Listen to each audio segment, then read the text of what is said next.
Yo, listen up! Everyone's stuck grinding the same recycled top chart mobile games. But if you're here, you're about to level up your library.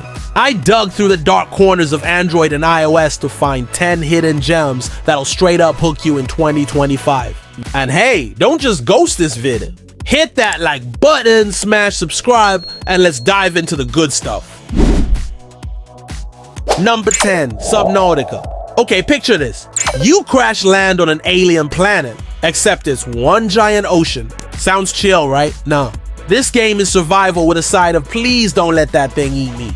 You'll be scavenging for food, building bases under the sea, crafting tools, and discovering creatures that look like they crawled out of your nightmares. But here's the twist. It's also insanely beautiful. Coral reefs glowing, massive underwater caverns, and that weird calm you feel right before a Leviathan screams in your face. If Minecraft and Thalassophobia had a baby, this would be it. Subnautica is basically ocean anxiety therapy in game form. Next up, at number 9, Graveyard Keeper. Imagine Stardew Valley, but cursed. Instead of planting strawberries, you're digging graves and running a sketchy medieval funeral biz. You collect resources, manage your graveyard, craft alchemy potions, and sometimes make very questionable moral decisions. Like, do you sell that body part for extra cash? The humor is dark, but the gameplay is cozy as hell. Think of it as how to hustle in the afterlife simulator. And once you fall into its grind loop, good luck escaping. Coming in at number 8, Candleman. This one's wild because you literally play as a candle, a walking, talking candle with limited light before you burn out. Each level is dark as hell, and your flame is the only thing guiding you through clever platforming puzzles. It's short, emotional, and hits you with that oh damn, life is fragile metaphor harder than expected.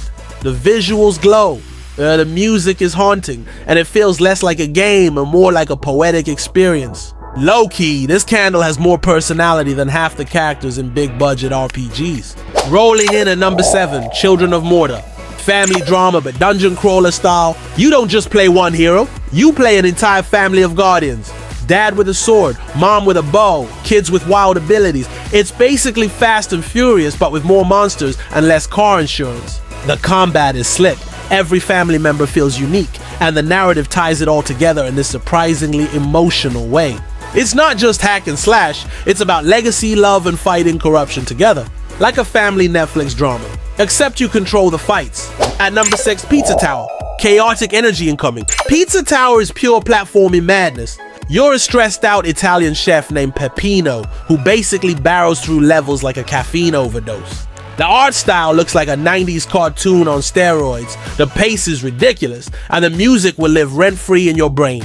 It's fast, goofy, loud, and the kind of game where you're laughing while mashing every button in panic. It's not just a platformer, it's controlled chaos disguised as fun. Next, number 5, Boris and the Dark Survival. Remember Bendy and the Ink Machine? Yeah, Boris is back, but this time you're in control. Top-down survival horror, where every room feels like something's about to go wrong. You're sneaking, scavenging, and desperately avoiding the ink demon that could pop out at literally any second. Small in size but huge in tension. Every footstep, every creak gets under your skin. It's perfect if you want a bite-sized horror hit on the go. At number 4, Dandara, Trials of Fear. Gravity, never heard of it. In Dandara, you don't walk, you literally flip and fling yourself from wall to wall. This is a Metroidvania with some of the most unique movement in the genre. Tight pixel art, a mysterious world, and a storyline that hits surprisingly deep. It's fast, challenging, and creative in ways that make other platformers look basic. If you want a game that actually feels fresh, Dandara delivers. Taking the 3rd spot, Moth Lake, a horror story. Indie horror lovers, this one's for you. Moth Lake puts you in a creepy little town filled with secrets, choices, and the kind of atmosphere that makes you paranoid. The art is charmingly eerie, the story branches depending on your decisions, and every step feels like danger is just waiting to pounce. It's part RPG, part horror, and part oh god, why did I open that door? This isn't just cheap jump scares, it's story-driven horror that actually sticks. Runner-up at number 2, Dadish 3D. Okay, hear me out. You're a dad who's also a radish. Yep, Dadish is back, but this time in full 3D. You're platforming through colorful worlds, saving your radish kids, and cracking dad jokes that are so bad they loop back around to being funny. It's silly, wholesome, and surprisingly polished. Tight controls, creative levels, and humor that just works. This is proof you don't need dark lore or giant bosses. Sometimes you just need a dad radish trying his best. And finally, number 1, Eternites. Romance and apocalypse. Name a better combo. I'll wait. Eternites is a wild mashup of dating sim meets action RPG. You're slashing monsters 1 second, then going on heart-to-heart dates the next. Every relationship you build boosts your skills in combat, so love literally makes you stronger. The story has that Persona-style vibe, but moves faster and hits just as hard. If you want hard action and chaos in one package, Eternites is top tier.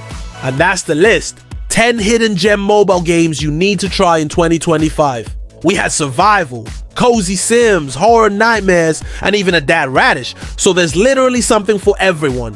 Which one's going on your download list first? Drop it in the comments, let's talk about it. And yo, don't just lurk like an NPC.